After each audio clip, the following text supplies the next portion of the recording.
Chers membres du jury, allégorie de la réussite, public au zénith, mon contradicteur dont l'échec me dédie, Adélie et Myriam. L'échec des autres est plus important que notre propre réussite. Un manque de votre part, mon cher contradicteur. Cette citation doit être attribuée par l'intermédiaire d'une présomption de paternité au journaliste, présentateur et humoriste Philippe Bouvard. Homme rendu célèbre par la réussite de son émission Les Grosses Têtes sur RTL et dont nous avons appris hier la passation de pouvoir au guignol du service public, Laurent Ruquier. L'échec des autres est plus important que notre réussite. L'échec, c'est le revers éprouvé par quelqu'un, comme celui de Federer, qui fait très très mal. C'est celui qui voit ses calculs déjoués, ses espérances trompées. Dans le langage familier, on dit revenir bredouille, faire chou blanc, faire fiasco ou prendre une pilule. Mesdames, l'échec vous est donc familier, à défaut d'être mon ami.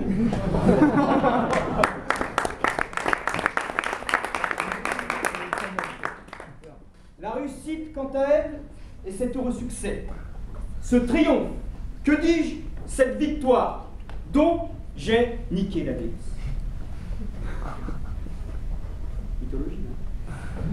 Il y a différents types de réussite. La réussite en général, la réussite sociale, la réussite professionnelle, la réussite utopique de vos partiels.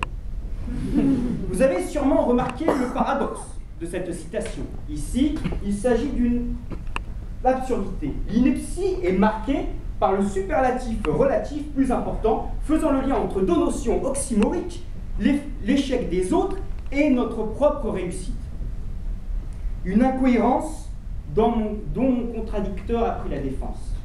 En effet, il est évident que l'échec des autres n'est pas plus important que notre propre réussite.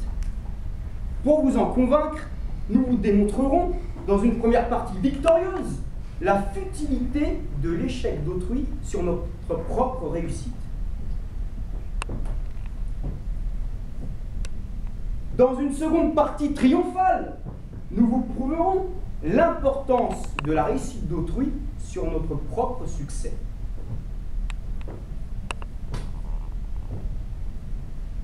La futilité de l'échec d'autrui sur notre propre réussite.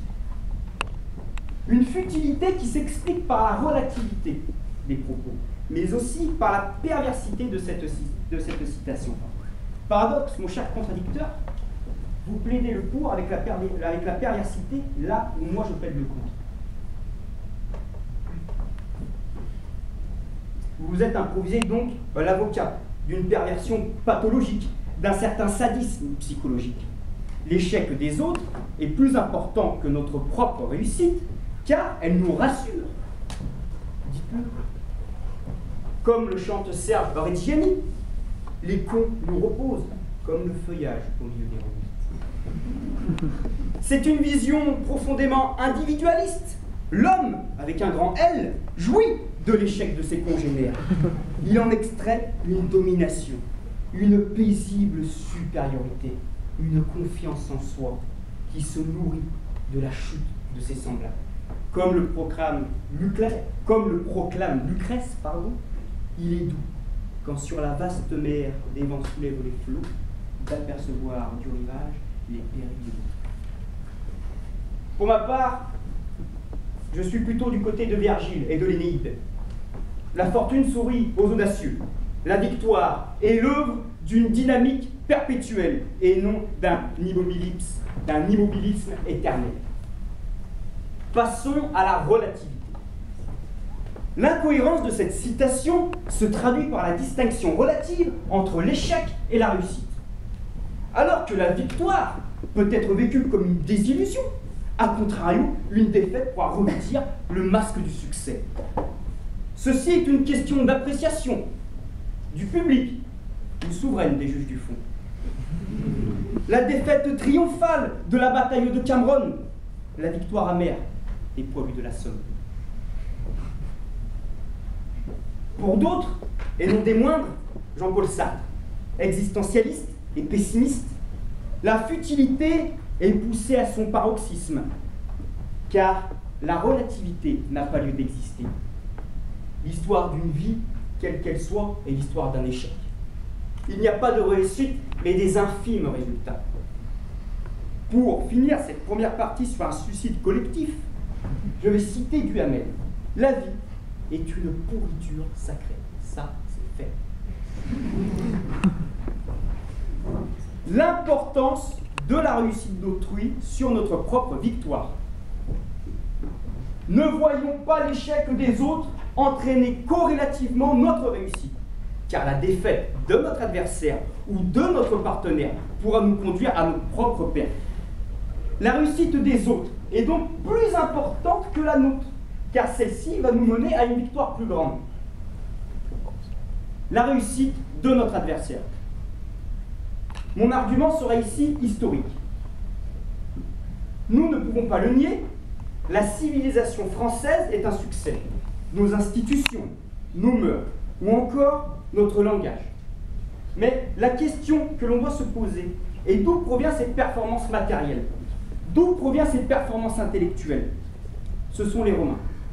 Cher public, cher jury, vous qui êtes souvent les victimes de ce latinisme juridique, comme par exemple In France conceptus pronato habitur cotis de commodis regus agitur, ou encore Ateris est quam nuptiae demonstrant.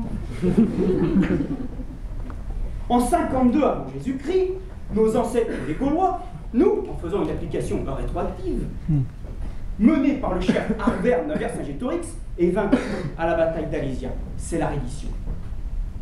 Drame ou chance? Tout en honorant la mémoire de Vercingétorix. Il ne nous est pas permis de déplorer sa défaite, notre défaite. Admirons l'ardent et sincère amour du chef gaulois pour son pays. Mais n'oublions pas que c'est au triomphe des armées romaines qu'est due notre civilisation, pour employer l'expression de Napoléon III. Ainsi, la victoire de notre adversaire, de l'autre, peut nous apporter bien plus que son échec, en témoigne cette parenthèse historique. La réussite de nos partenaires. Mon cher contradicteur, connaissez-vous John Nash? Assurément que non. Si vous aviez connu John Nash, vous n'auriez pas plaidé ce soir. La théorie de Nash détruit votre plaidoirie, calcine cette citation. John Nash est un théoricien, un mathématicien. C'est lui qui est la base de l'équilibre fondamental de la théorie des jeux, en reprenant une théorie de Adam Smith.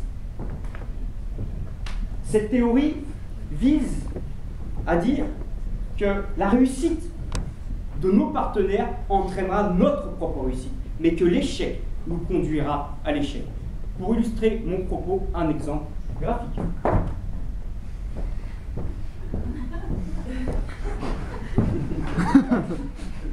Merci Maxime.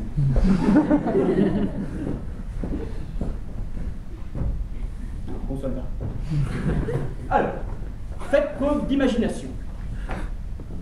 Admettons 4 jeunes filles. Une blonde, une brune, une rousse et une sans alcool. Qui est très rare. Imaginons 4 jeunes hommes, éclatants, clinquants, brillants, magnifiques, dont je fais partie. Les artifices de la plaidoirie. L'objectif de ces 4 jeunes hommes est de séduire ces 4 jeunes filles. Pour John Nash, chacun devra impérativement réussir dans sa tâche. Si un seul échoue, il se retournera sur lui, bloquant la réussite de l'autre. Et par un effet de domino, bloque toutes les réussites. Pour John Nash, la réussite de nos partenaires entraîne la nôtre et celle du bien commun. Alors, mon cher contradicteur, si les fous comme moi sont aux échecs, les plus proches du roi comme vous Vous m'avez dit échec et mat. Avant, il fallait dire échec au roi. Merci.